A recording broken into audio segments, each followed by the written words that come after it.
मत, ठीक है। तो यहाँ पे आपको इन दोनों पॉइंट्स के परपेंडिकुलर बाइसेक्टर की इक्वेशन बतानी है, लेकिन इक्वेशन निकालने वाला कॉन्सेप्ट हमारे कोर्स में अभी है नहीं, मैं आपको बताना नहीं चाहूंगी वो चीज एक्स्ट्रा। तो आप इक्वेशन निकालना मत, आप करना क्या, आप इन चारों इक्वेशन को देखना कौन सी इक्वेशन इस मिड पॉइंट को सेटिस्फाई कर रही है, क्योंकि ऑब्वियसली अगर ये पॉइंट है मिड पॉइंट, तो ये मिड पॉइंट इस लाइन पे तो लाई करेगा करेगा। जब भी कोई पॉइंट किसी लाइन पे लाई करता है तो वो पॉइंट उस लाइन की इक्वेशन को सेटिस्फाई करेगा। और ये पॉइंट आ रहा था मेरे पास 4 - 2 2/2 1, और यहाँ पर आ रहा था 4। अब आपको इन चारों में 1 4 को पुट करके देखना है, जो मुझे लगता है डी ऑप्शन में पुट होगा। 3x माइनस मतलब +y - 7 = 0।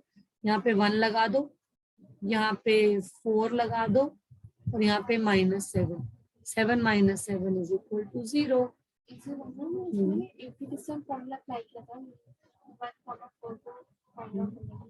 हमने मिड पॉइंट समझा। मिड पॉइंट क्यों? क्योंकि हमें निकालनी है इक्वेशन ऑफ परपेंडिकुलर बाइसेक्टर, और जो परपेंडिकुलर बाइसेक्टर होता है वो परपेंडिकुलर भी होता है और वो बाइसेक्टर भी होता है। मिड पॉइंट देखो नाम से क्लियर हो रहा है, परपेंडिकुलर जो ऑल्टीट्यूड हो, मतलब जो 90 डिग्री बनाता हो, ठीक है। एक सेकेंड।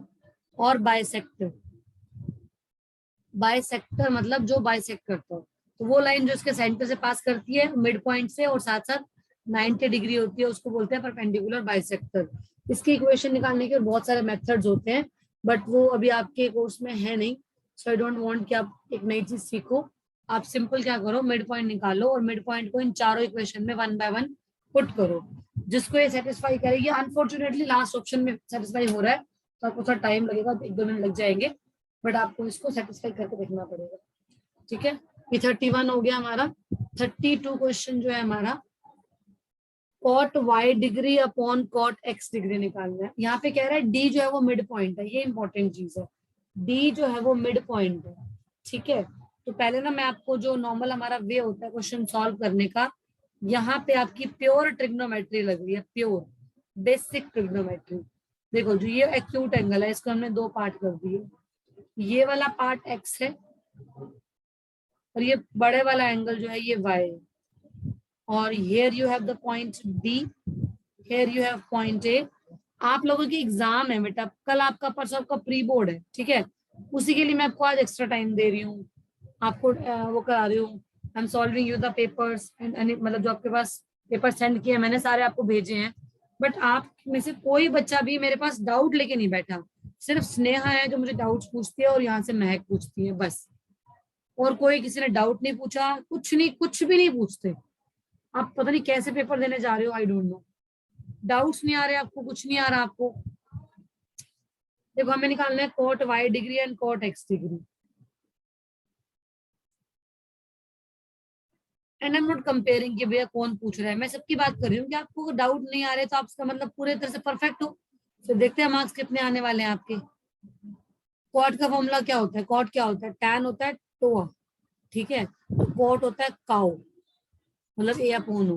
कोट का मतलब होता है adjacent to angle upon opposite to angle. तो एडजेसेंट टू एंगल मतलब y डिग्री के ऑपोजिट, एडजेसेंट सॉरी, y के साथ वाली साइड कौन सी है? एडी। y के साथ कौन है? एडी। और y के ऑपोजिट देखना एक बार, मैक y बीसी, सीबीए की बात है, ठीक है। कोट x, x के साथ कौन है? सॉरी मैंने यहाँ पे गलती से एडी लिख दिया, सॉरी। y के साथ भी एसी है और x के साथ भी एसी, ये होती है साइड एडजेसेंट। और x के सामने कौन है? CD, ठीक है जी, ये लिख दिया मैंने। अब आप इसको कर दो, नीचे वाले को ऊपर लेके आओ, reciprocal AC upon BC into CD upon AC, ठीक है। AC AC cancel, CD upon BC। ये बताओ CD मिड पॉइंट था ना उसका, BC का, क्या मैं BC को 2CD नहीं लिख सकती? तो आंसर विल बी 1/2। तो ये सिंपल ट्रिग्नोमेट्री है, बेसिक ट्रिग्नोमेट्री है।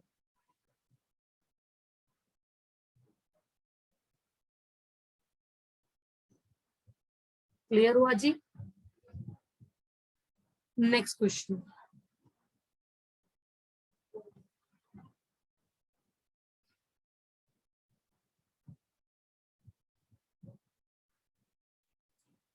smallest number by which 1 by 13 should be multiplied so that its decimal expansion terminates after 2 decimal places. Okay, terminating का मतलब, टर्मिनेटिंग का मतलब बताया था मैंने आपको उस दिन सब कुछ।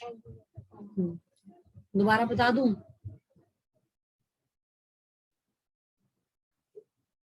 देखो,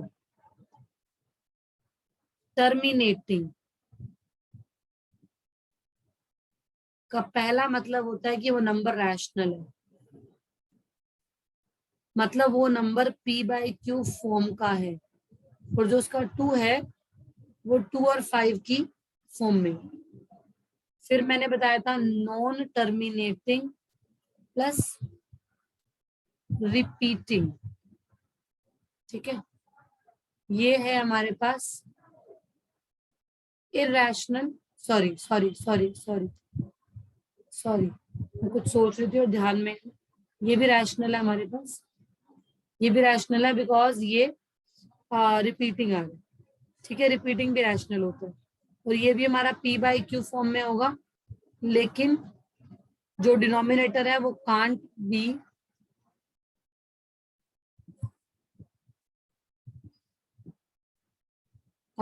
of the form p by q, p by q की फॉर्म में नहीं होगा, उसमें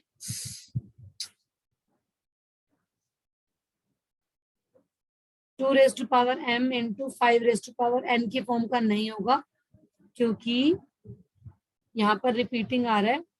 टर्मिनेटिंग अगर होता तो सिर्फ 2 और 5 होते, रिपीटिंग में इसके अलावा कोई और प्राइम फैक्टर भी इसके साथ होगा। विद 2 5 और without 2 5 there will be any other prime except 2 and 5 in the denominator when the expansion is repeating.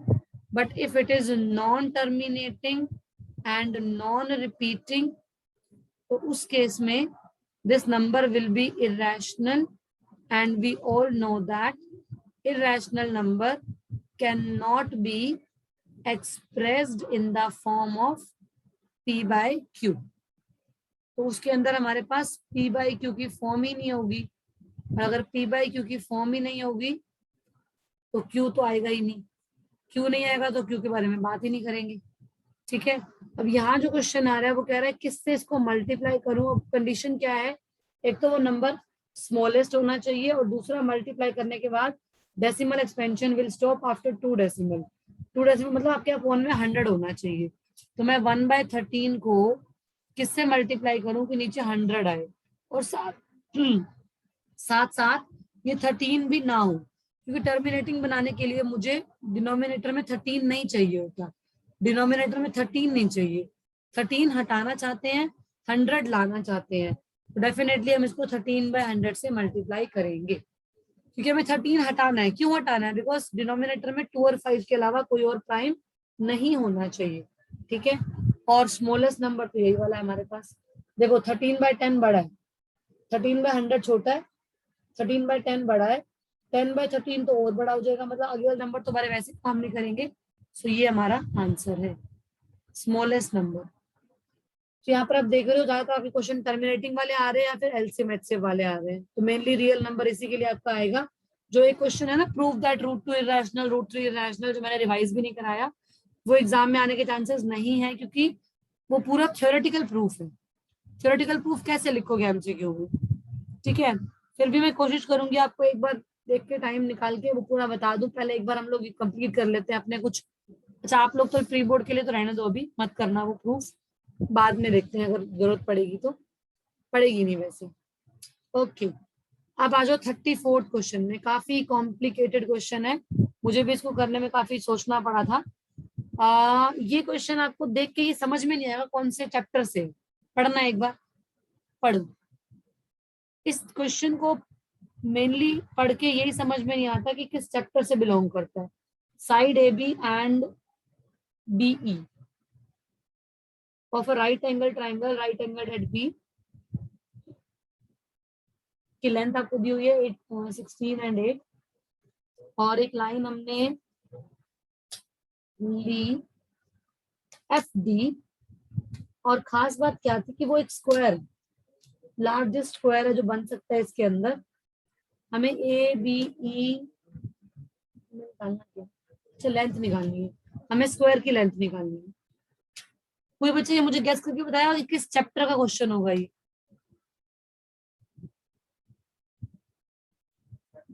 Any guess, any idea? Sneha आप बताओ। मैं ट्राइंगल्स का, वेरी वेल सेड। मैक ने बताया ट्राइंगल्स का और वो करेक्ट बताया बिल्कुल, ट्राइंगल्स का ही है। ये आपके पास हुआ एक राइट ट्राइंगल, ठीक है जी, ओके। और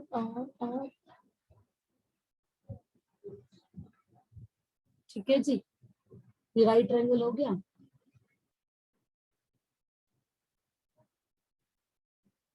ओके, और इसके अंदर हम यहाँ पे बनाएंगे लार्जेस्ट स्क्वायर।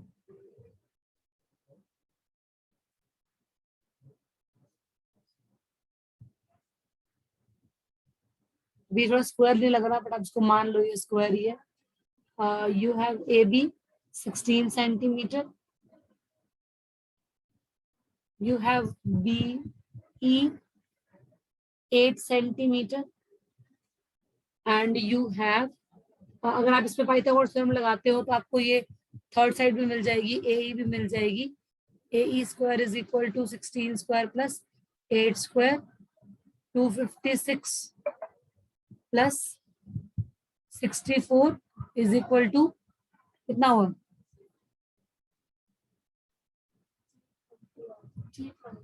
320।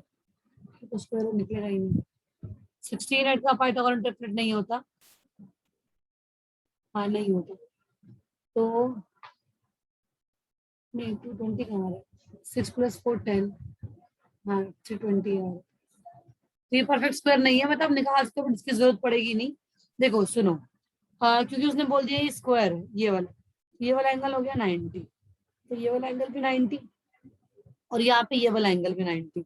मैं एक बार बात कर रही हूँ ट्राइंगल ए बी ई की, ट्राइंगल ए बी ई की और triangle D G F D G E की, और मैं बात कर रही हूँ ट्राइंगल डी जी ई की।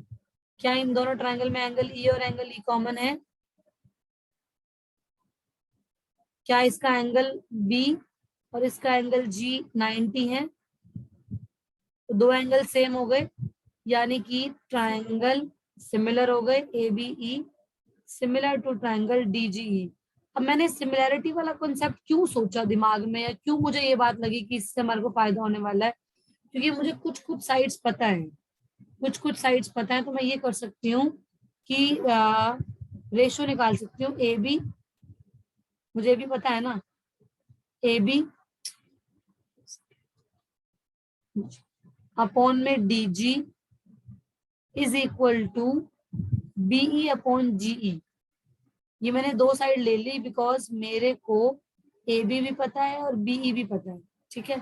तो ए बी कितना है, अच्छा मैं यहाँ पे इसको क्रॉस मल्टीप्लाई कर रही हूँ, यहाँ पे मैं इसको क्रॉस मल्टीप्लाई कर रही हूँ, कुछ और तो नहीं बताना मुझे, एक मिनट दिखाना। Okay okay fine fine fine, ये दोनों साइड इक्वल भी तो है, ठीक है, ये स्क्वायर है ना। देखो अब आप इसके बाद देखो एक बार, यहाँ मैंने ए बी की वैल्यू पुट कर दी 16, डी जी को मैंने डी जी रखा और यहाँ मैंने लगा दिया 8, और यहाँ भी मैंने इसको जीई को डी जी ही रखा। नहीं देखो, हाँ कुछ गड़बड़ हुआ है, मुझे वही लग रहा है कुछ गड़बड़ हुआ है, एक मिनट तभी तो मैच नहीं हो रहा। रुक जाओ,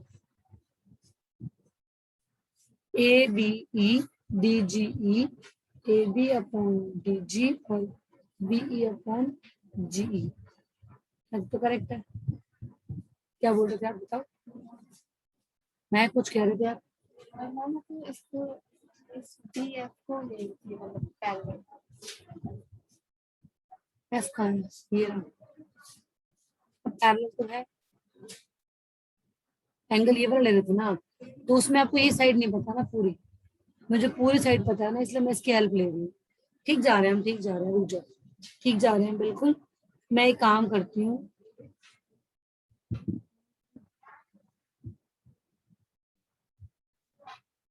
रेशो तो आ जाएगा मेरा इसका और इसका, इनमें से कुछ एक साइड तो पता होना चाहिए मुझे।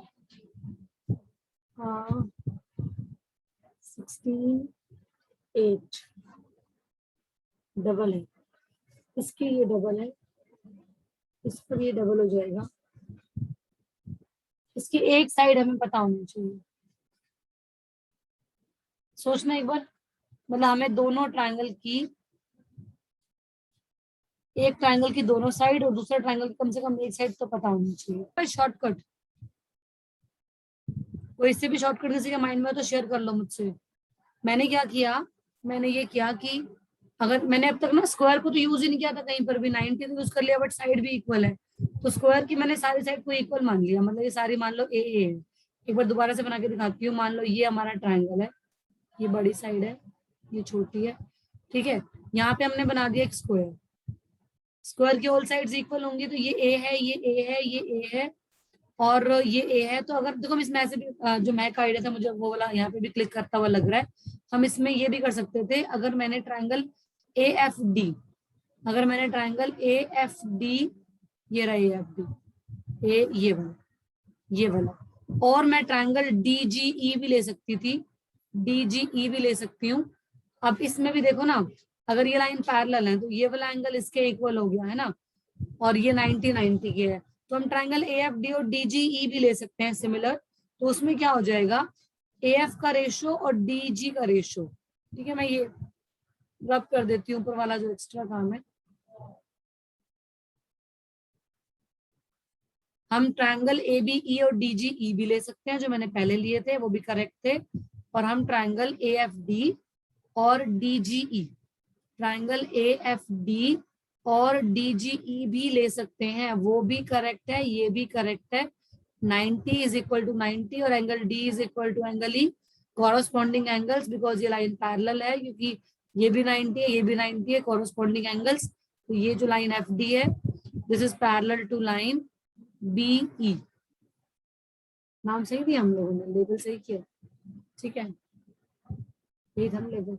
हाँ, तो ये लाइन जो है वो इसके पैरेलल है, तो इसीलिए ये वाला एंगल कॉरस्पॉन्डिंग एंगल हो गया, ये वाला एंगल 90 हो गया, सिमिलर हो गए। यहाँ से आ गया A F upon D G is equal to F D, D F D upon G E, ठीक है। थर्ड साइड भी ले सकते हैं, जरूरत नहीं है हमें उसकी। यहाँ से अब ए एफ कैसे निकालेंगे, देखो पूरी साइड 16 है, ये हमने ए मान ली, तो ये हो गई मेरी 16 minus A in terms of A आ गई, डी जी भी इन टर्म्स ऑफ ए है, एफ डी भी इन टर्म्स ऑफ ए है, और जी ई भी हमारे पास, ये पूरा 8 था तो ये इन टर्म्स ऑफ 8। तो मैंने सिर्फ यहाँ पर बेनिफिट लिया है अपने स्क्वायर की साइड को ए मानने से, जो मैं पहले बहुत ज्यादा सोच रही थी, मुझे टाइम लग रहा था बहुत करने में।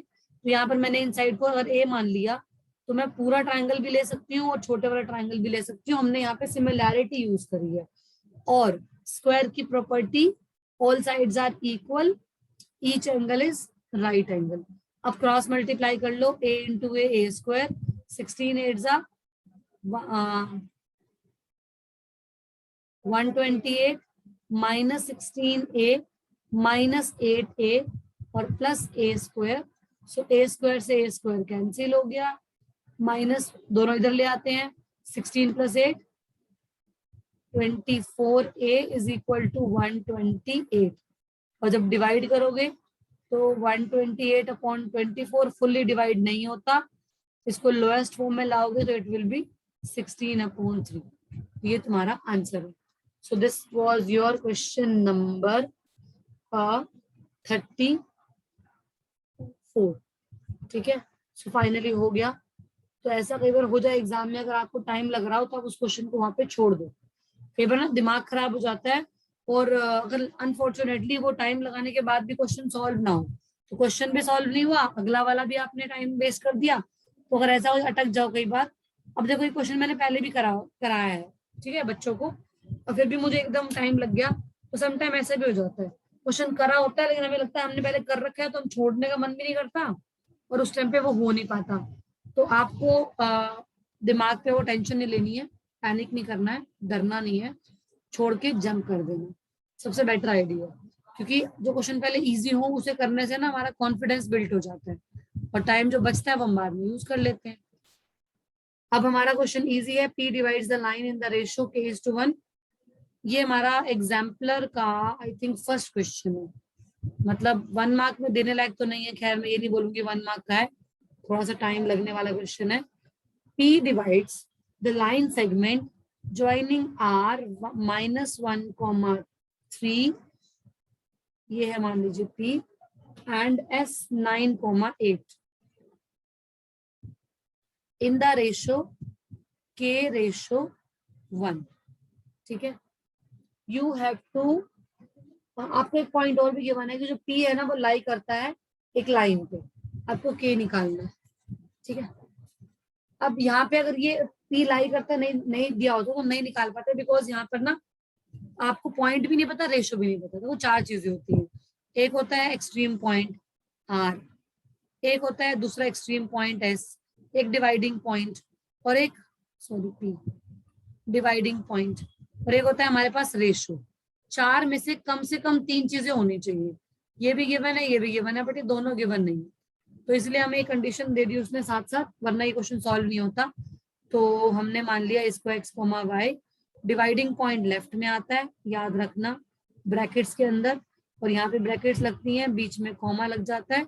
k multiply by 9 gives you 9k, 1 multiply by -1 will give you -1 upon में k plus 1 is equal to, फिर k multiply by second coordinate which is 8, k into 8 plus 3, very good मैक, अपॉन k प्लस 1। अच्छा, अब ये जो point है ना, इसको कंपेयर करने का तो फायदा ही नहीं है, एक्स वाई तो पता ही नहीं है। ये पॉइंट लाई करता है एक लाइन पे, जब कोई पॉइंट किसी भी लाइन पे लाई करता है तो वो उसकी इक्वेशन को सेटिस्फाई करेगा। ठीक है, तो लाई किस पे करता है, लाइन कौन सी है, x माइनस वाई प्लस 2।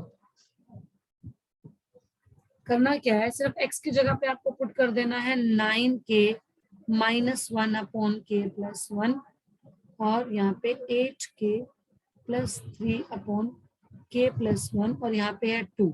अब स्मार्ट हो तो 2 को भी k प्लस 1 से मल्टीप्लाई करो और k प्लस 1 से डिवाइड करो, बैलेंस हो गया, सारा डिनोमिनेटर कैंसिल, हमारा आ गया 9k -1, सॉरी माइनस है, साइन चेंज हो जाएंगे, 8k -3, 2k प्लस 1, सारा एलसीएम जो था k प्लस 1 वो 0 से मल्टीप्लाई होकर 0 बन गया, बैलेंस हो गया 2।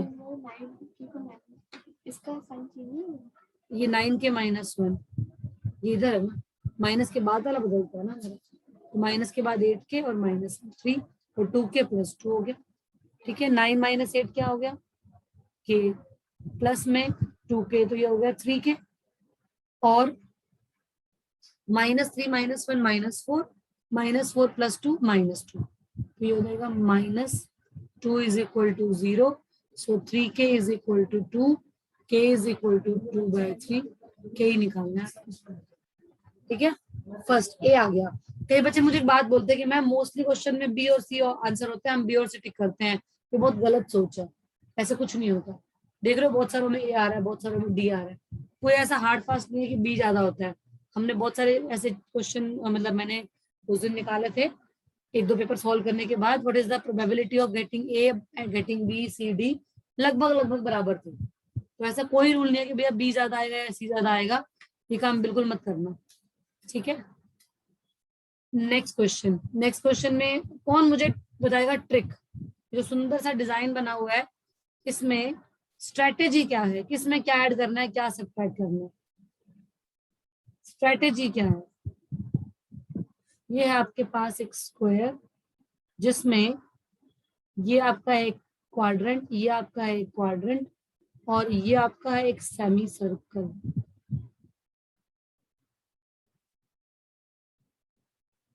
ठीक है, और इसके अंदर वाला पार्ट जो है ये सारा शेडेड है। इसकी स्ट्रेटेजी मुझसे कौन शेयर करेगा, 1 2 कॉर्नर्स की प्लस के सेमी सर्कल 2 क्वाड्रेंट प्लस करके, नहीं हाँ, हाँ, तो काम कर रहे हैं।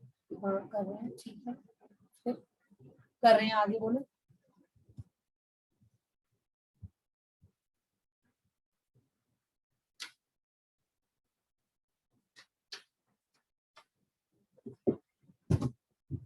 अगर आप बोलना नहीं चाह रहे हो किसी और रीजन से तो मुझे नहीं पता, बट अगर आपको ये स्ट्रेटेजी नहीं आ रही तो मतलब मैं क्या ही बोलूं, क्या ही बोलूं, मैं क्या ही बोलूं, समझ नहीं आ रहा मुझे मैं क्या बोलूं आप लोगों को। बिकॉज इस टाइम पे पूरा साल पढ़ने के बाद प्री बोर्ड से एक दो दिन पहले अगर आपको किसी क्वेश्चन की स्ट्रेटेजी नहीं समझ में आ रही तो आपको क्या समझ में आ रहा है? कौन बताएगा मुझे स्ट्रेटेजी? स्नेहा, सारिका, हर्षिता, आरुषि, आन्या, आर्यन, अनुष्का, कौन इसकी स्ट्रेटेजी बताएगा मुझे? महक। भाई मुझे तो एक तो दिख रहा है सेमी सर्कल जो पूरा भरा हुआ है, ठीक है, शेडेड है। ये भी पढ़ लेना कि शेडेड निकालना है या अनशेडेड। अगर मैं यहाँ पे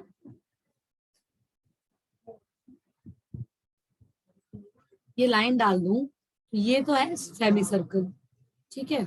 सो मैंने लिख दिया पाई आर स्क्वायर अपॉन 2। और नीचे देखा जाए तो नीचे क्या कह रहा है, हाफ स्क्वायर में से दो क्वाड्रेंट निकाल दो। दो क्वाड्रेंट मतलब वन सेमी सर्कल। नीचे वाला हाफ स्क्वायर है क्योंकि ये पूरा हाफ हाफ पे हो रहा है काम। पढ़ लो, इसमें आपको लिखा हुआ है हाफ पे, तो हाफ स्क्वायर मतलब सॉरी हाफ, इसमें मुझे ऐड करना नीचे वाला पोर्शन, तो ऐड करूंगी क्या, हाफ स्क्वायर यानी कि साइड इनटू साइड। और इसमें से मुझे माइनस क्या करना है, ये हाफ हो गया, हाफ स्क्वायर हो गया। और इसमें से मुझे माइनस क्या करना है, सेमी सर्कल। क्यों? क्योंकि दो क्वाड्रेंट माइनस करने हैं, ये वाला क्वाड्रेंट और ये वाला, ये वाला क्वाड्रेंट और ये वाला क्वाड्रेंट माइनस करने हैं, मतलब एक semi circle. Half square minus half circle. जब आप इसकी ब्रैकेट ओपन करोगे ना तो ये और ये कट जाएगा, तो सिर्फ आंसर है स्क्वायर का एरिया हाफ, दैट्स इट। जो दिख रहा है ना वो एक स्क्वायर का हाफ पोर्शन है, जो शेडेड पोर्शन दिख रहा है वो एक स्क्वायर का हाफ है। स्क्वायर है इसमें 14/14 का 196, और उसका हाफ कर दोगे तो क्या हो जाएगा बताओ? 196 का हाफ होता है 98, ठीक है। कई बच्चे ना बेवकूफी में ना क्या कर देते हैं कि मैम साइड पे हाफ कर लेते हैं, कहते हैं मैम 14 है ना, साइड कर लो 7, 7 × 7। भाई वो हाफ नहीं होता, वो 1/4 होता है। अगर मैं एक स्क्वायर है इसकी साइड को हाफ कर दूं और हाफ कर दूं तो वो तो इतना सा निकल गया। ये 49 है, मैं इसकी बात नहीं कर रही हूँ, मैं एक स्क्वायर के एरिया के हाफ की बात कर रही हूँ। ये स्क्वायर है, ये इसका हाफ है नीचे वाला, इसमें और इसमें फर्क है। तो आपको स्क्वायर के एरिया का हाफ करना है, ना कि उसके साइड का हाफ करना है। एक स्क्वायर का एरिया होता है 14/14 196, इसका हाफ कर दोगे 98।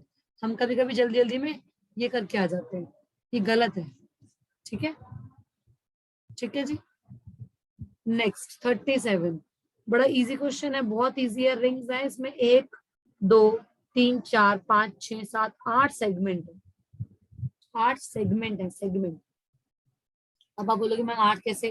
भैया 4, जो ये लीफ की शेप होती है ना, ये वाली, इस एक लीफ के अंदर ना 2 सेगमेंट होते हैं, हमारे पास 4 लीफ है तो 8 सेगमेंट हो गए। 8 सेगमेंट तो 8 तो आएगा ही आएगा। अच्छा, सेगमेंट का फॉर्मूला होता है area of sector minus area of triangle. Sector, क्योंकि ये जो हमारा एंगल है, रुको, गिवन क्या क्या है, इंटरसेक्टिंग इन सच ए वे रेडियस 1 सेंटीमीटर है, वेरी गुड। और कोड भी 1 सेंटीमीटर है, हाँ, line code form by code भी 1 है।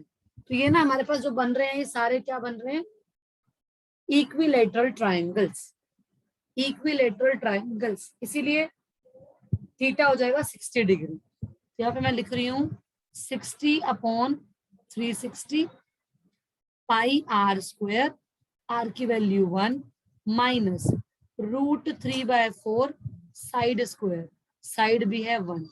तो आपका जो आंसर आएगा वो आएगा 8 पाई/6 माइनस √3/4 है ऑप्शन ये वाला, लास्ट डी ऑप्शन है।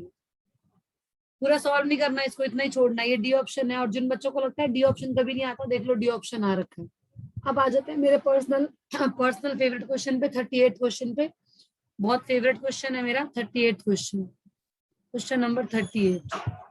इसमें ना बच्चे क्या करते हैं, बच्चे सॉल्व करने बैठते हैं, सॉल्व कभी नहीं करना। देखो इक्वेशन है हमारे पास, पॉलिनोमियल है हमारे पास, P Q P X square, recording चल रही है ना,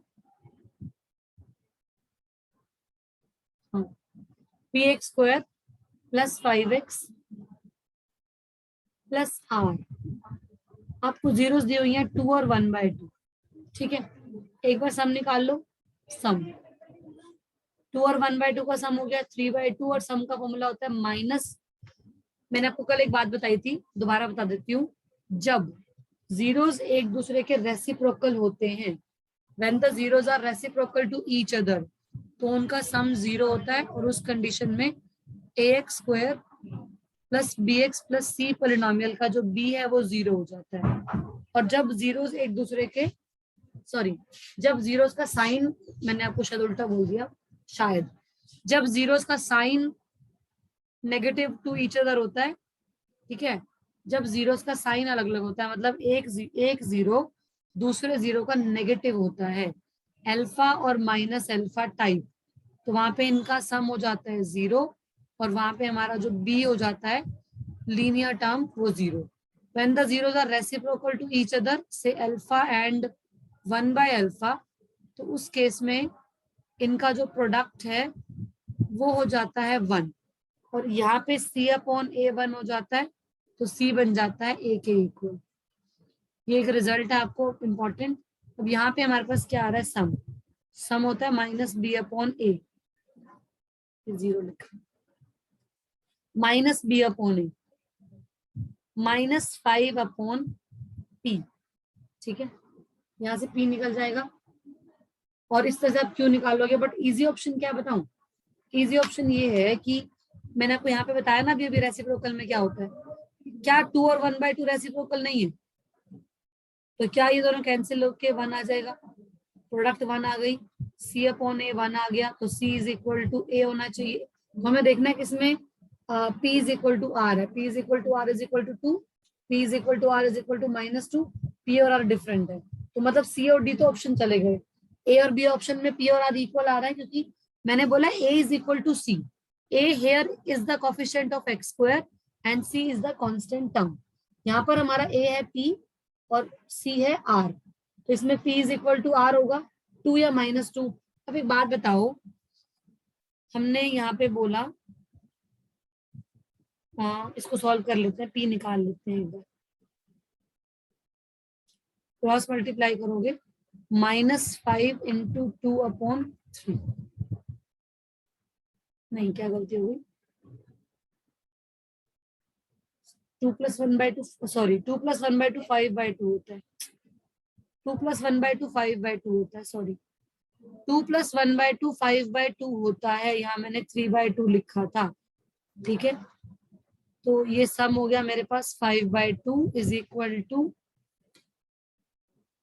-5/p, तो p की वैल्यू होगी -2, और q इसके इक्वल, बी ऑप्शन, बिल्कुल ठीक है, ठीक है, कर आपको वैसे मैं हिंट दे देती हूँ, हमारा फॉर्मूला x² - sx होता है ना, प्लस में p, यहाँ पर ये नेगेटिव